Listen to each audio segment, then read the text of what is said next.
Hi. Hey Ali. So this is where I get scanned? Yes, so you walk in here and there are cameras all around you, so they initially focus on you and then they take photos. Okay. So you could be doing different poses. And can I stand and do something like this? My arms Not that crazy, but No? yeah, you could try out different poses inside the box. Okay, Yeah. cool. So But I have to be fairly confined then. yeah, kind of. I'll try it like this.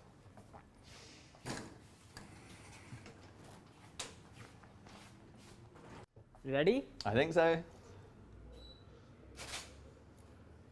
That's it. Okay. Done. Done.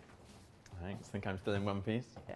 So Sylvain, what are you doing here? What is the Mini-U project? The Mini-U project is a unique opportunity for yourself to get a figurine of yourself, like you're famous, just 10% your size, through a process which basically takes 3 steps. First, you go into a booth, a 3D scanning booth, 360, full size, full body, unique.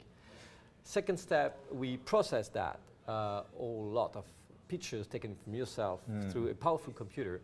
And third step, we use a 3D printer, full color, to print you layers by layers, a couple of hours, and here you go, like this. You've made a whole little model army of yourself here. Yeah. What's the kind of purpose? Who's the target audience for this kind of thing? There is quite a lot, but one obvious is for parents doing that with their kids and make that a gift for the grandmother. You know? But to be honest, for the family. And then there is another one which is obvious, is for people with a little bit of ego, just like me, willing to get a figurine themselves. And there are different situation, position, and things. And what's the biggest size you can do? Is this the largest at the moment? No, we can go up to that size roughly. Right. I can show you one. And how much would something like this cost? We start that next week within Selfridges for just $159. So how many cameras do you have in the booth? There are literally tons of them, like all around yourself, top to bottom, all behind, front, everywhere. So could you talk me through the 3D printing process itself? Like how does something like that come to be? The process is the computer sends the file to the printer, and the printer will process it layer by layer.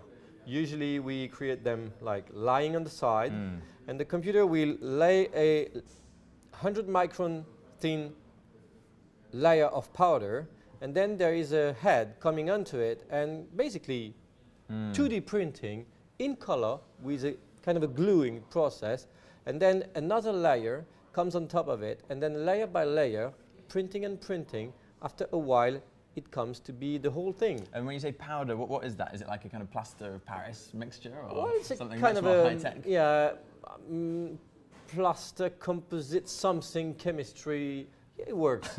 Using secret chemicals? Yeah, kind of. And it prints the ink at the same time to make the full color print? That's the wonderful thing with that machine. It's building and painting, you would say, at the same time, which is very unique. And then is it finished, or is there a whole kind of finishing process after it's printed? That's a good one, because when it's finished printing, in fact, you have just a whole lot of powder.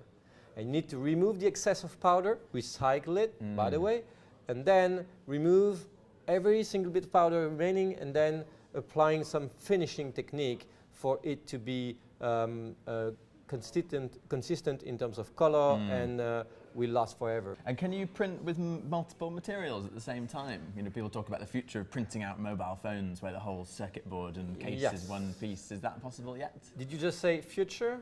Okay, that's the future, but the far future. At the moment, we are playing with at least one material at the same time, sometimes two, and usually when it's two alikes, like ABS and PLA together. Some machines do 2 different metals at the same time, but we are not yet to the point where you will play with both plastic and metal at the same time. It will come in the far future. So I got photographed earlier, which felt a bit like being in the middle of a paparazzi scrum surrounded by 50 cameras. Do you think the model will be ready now? Let's go and see. Yeah. Right, so I'm inside here somewhere. Yes, somewhere. Okay. So what are we looking at?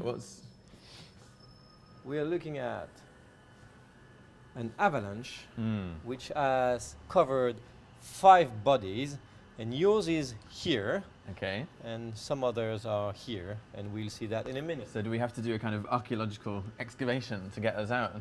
Hoovering, Right?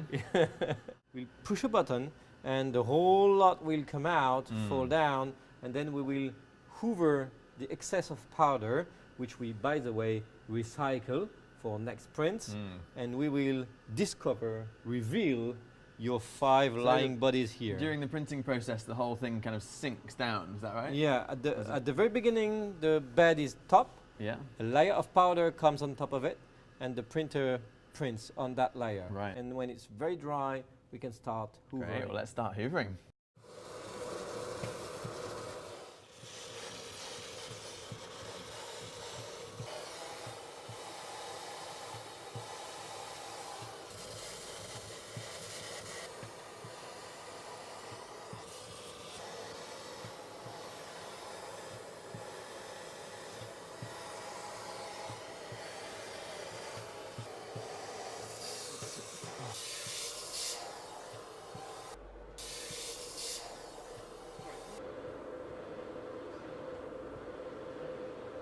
I don't think I've ever had such a thorough cleaning.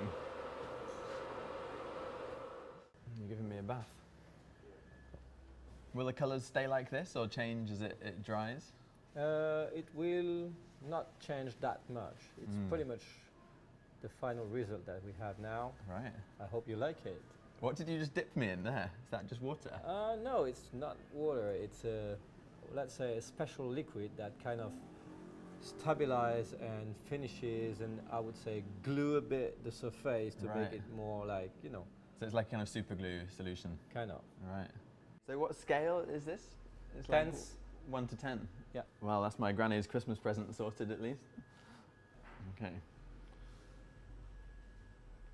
It's very surreal to see myself a tenth of my actual size.